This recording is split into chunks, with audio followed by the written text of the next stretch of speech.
സ്നേഹമുള്ളവരെ, ഹയർ സെക്കൻഡറിയിലെ അധ്യാപക സാധ്യതകളെക്കുറിച്ച്, സൈക്കോളജിയുടെ സാധ്യതകളെക്കുറിച്ച് സംസാരിക്കാനാണ് ഞാനിപ്പോൾ ഈ വീഡിയോയിൽ വന്നിട്ടുള്ളത്.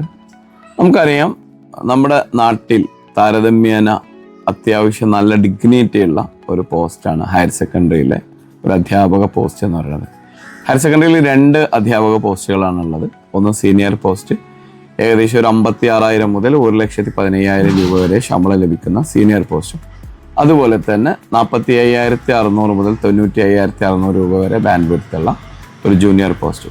സൈക്കോളജിയെ സംബന്ധിച്ചിടത്തോളം താരതമ്യേന പോസ്റ്റുകളുടെ എണ്ണം കുറവാണെങ്കിലും നമുക്ക് ആ പൊസിഷനിൽ എത്തുന്നതോടുകൂടി ആ അധ്യാപക ജോലിയോടൊപ്പം തന്നെ മറ്റനേകം കാര്യങ്ങളിലേക്ക് നിങ്ങളുടെ സംഭാവനകൾ നൽകാൻ വേണ്ടി സാധിക്കും. ഞാനൊരു പ്രൈമറി സ്കൂൾ അധ്യാപകനായിരുന്നു. ആ പ്രൈമറിയിൽ നിന്നാണ് സൈക്കോളജി പോസ്റ്റിലേക്ക് ഞാൻ പ്രൊമോഷനായി വരുന്നത്. സീനിയർ പോസ്റ്റ് എന്ന് പറയുന്നത് ഒരു ഗസറ്റഡ് പോസ്റ്റാണ്.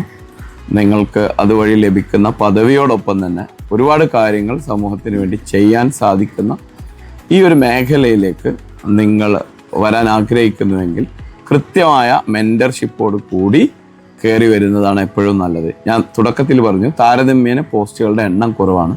അതുകൊണ്ട് തന്നെ മത്സരം കടുക്കും. നിങ്ങളുടെ കൃത്യമായ മെൻറ്റേഴ്സിനെ കണ്ടെത്തി നിങ്ങളുടെ പാതയൊരുക്കി നിങ്ങൾക്ക് കയറി വരാം. എല്ലാവർക്കും ഈ ഫ്രറ്റേണിറ്റിയിലേക്ക് സ്വാഗതം. Thank you.